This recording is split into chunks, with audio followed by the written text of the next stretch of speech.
শুভ সকাল। আজ 28শে আষাঢ় 1433, ইংরাজির 13ই জুলাই 2026। পশ্চিমবঙ্গের উচ্চশিক্ষার একটি প্রধান কেন্দ্র স্কটিশ চার্চ কলেজ, যা প্রতিষ্ঠিত হয়েছিল 13ই জুলাই 1830।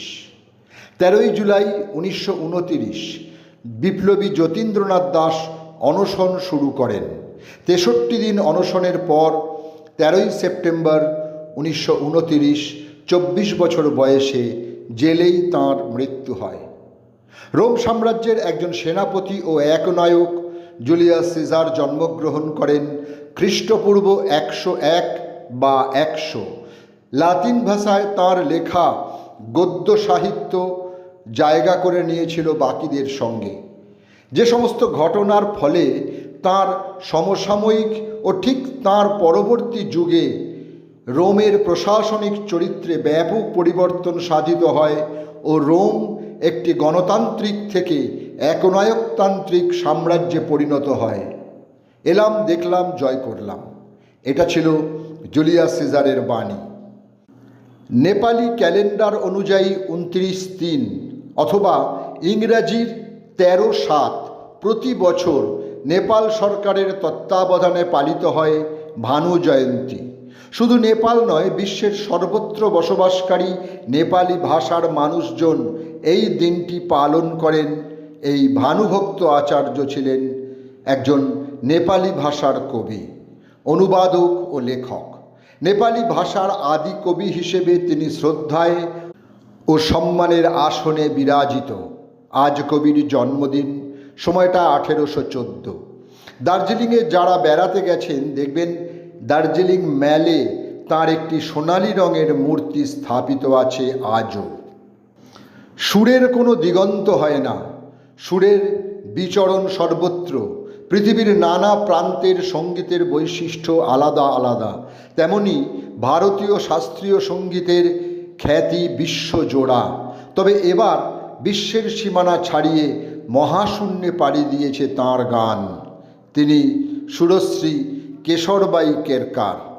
আজ শিল্পীর জন্মদিন, সময়টা 1892। 13ই জুলাই 1900 কলকাতার আহেরিটোলায় জন্মগ্রহণ করেন বাংলা মঞ্চ ও চলচ্চিত্র জগতের বিখ্যাত বাঙালি অভিনেতা শচীন্দ্রনাথ বিশ্বাস বা ছবি বিশ্বাস। পিতা ভূপতিনাথ বিশ্বাস। প্রথম অভিনয় 1936 সালে অন্নপূর্ণার মন্দির চলচ্চিত্রে। পরিচালক নরেশ মিত্র।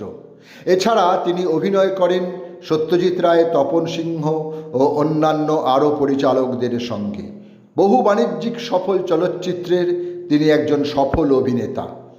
1959 সঙ্গীত নাটক একাডেমি থেকে তিনি শ্রেষ্ঠ অভিনেতার সম্মান পান। পশ্চিমবঙ্গের ভারতীয় কমিউনিস্ট রাজনীতিবিদ ছিলেন প্রমোদ দাশগুপ্ত, যিনি পিডিজি নামে খ্যাত ছিলেন। 1964 সালে সিপিআইএমের জন্ম থেকে আমৃত্যু তিনি দলের রাজ্য সম্পাদক। যদিও তিনি ব্যক্তিগতভাবে কোনো নির্বাচনে প্রতিদ্বন্দ্বিতা করেননি, তিনি দল ও কর্মীদের একজন সুশৃঙ্খল সংগঠক হিসেবে সুনাম অর্জন করেছিলেন। আজ তাঁর জন্মদিন। 13ই জুলাই 1910 অবিভক্ত বাংলার কৌর গ্রামে এক বৈদ্য পরিবারে তিনি জন্মগ্রহণ করেন। বাংলার পেশাদার রঙ্গমঞ্চের খ্যাতনামা অভিনেত্রী ও গায়িকা কেতকী দত্তের আজ জন্মদিন। 13ই জুলাই 1934 কলকাতায় তাঁর জন্ম হয়।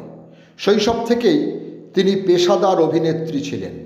শ্রীরঙ্গম, স্টার, রংমহল মঞ্চের পাশাপাশি তিনি ঋত্বিক ঘটকের নাগরিক, কোমল গান্ধার চলচ্চিত্রে সুনামের সঙ্গে অভিনয় করেছেন। 1942 সালে আজকের দিনে জন্মগ্রহণ করেন নাটককার, পরিচালক এবং এক অনন্য সাধারণ অভিনেতা সরোজ রায়। মজার বিষয়, 30 বছর বয়সে এই 13ই জুলাই তিনি বিবাহ বন্ধনেই আবদ্ধ হন। এবং আশ্চর্যের বিষয়, 13ই জুলাই 1974 জন্মগ্রহণ করেন তাঁর একমাত্র সুযোগ্য পুত্র সপ্তর্ষি রায়। পরিচালক সরোজ রায় আজ আর নেই, কিন্তু তাঁর গরুর গাড়ির হেডলাইট জ্বালিয়ে আজও এগিয়ে চলেছে সমান গতিতে। প্রাক্তন ভারতীয় ক্রিকেটার উৎপল চট্টোপাধ্যায়ের আজ জন্মদিন। সময়টা 1964, কলকাতা। ভারতীয় জাতীয় দলের তিনি ছিলেন বামহাতি অর্থোডক্স বোলার। 4 সেপ্টেম্বর 2008 সালে তিনি বাংলা ক্রিকেট দলের কোচের দায়িত্ব পালন করেছেন। কলকাতা হাইকোর্টের বাঙালি বিচারপতি ও খ্যাতনামা সমাজসেবী রমেশচন্দ্র মিত্র, আজ তাঁর মৃত্যুদিন। 13 জুলাই 1899 তিনি শেষ নিঃশ্বাস ত্যাগ করেন। প্রায় 20 বছর সম্মানের সঙ্গে তিনি বিচারপতির কাজ করেছেন। সংস্কৃত শাস্ত্রের অধ্যয়নের জন্য কলকাতার ভবানীপুরে প্রতিষ্ঠা করেন চতুষ্পাঠী। তাঁর সম্মানে 1977 তৈরি হয় স্যার রমেশ মিত্র গার্লস স্কুল। বাংলা সাহিত্যের কল্লোল যুগের অন্তিম পর্বের কবি দীনেশ গঙ্গোপাধ্যায় 1984 সালে আজকের দিনে পরলোক গমন করেন। তিনি মৃত্যুকালে বয়স হয়েছিল 79 বছর। তাঁর লেখা কয়েকটি পংক্তি: বুকের রক্তে ধুইয়া গেলাম পাপ, নতুন কইরা সূর্য উঠব, কইয়া গেলাম সত্য হইবে, বুকে শস্যা লইয়া গেলাম সকল অভিশাপ। আশাপূর্ণা দেবী একজন বিখ্যাত ভারতীয় বাঙালি ঔপন্যাসিক, ছোট গল্পকার এবং শিশু সাহিত্যিক।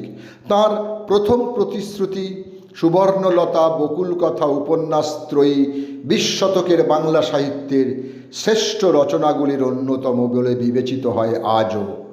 আজ তাঁর মৃত্যুদিন। সময়টা 1995। সকলকেই আমার আনত প্রণাম।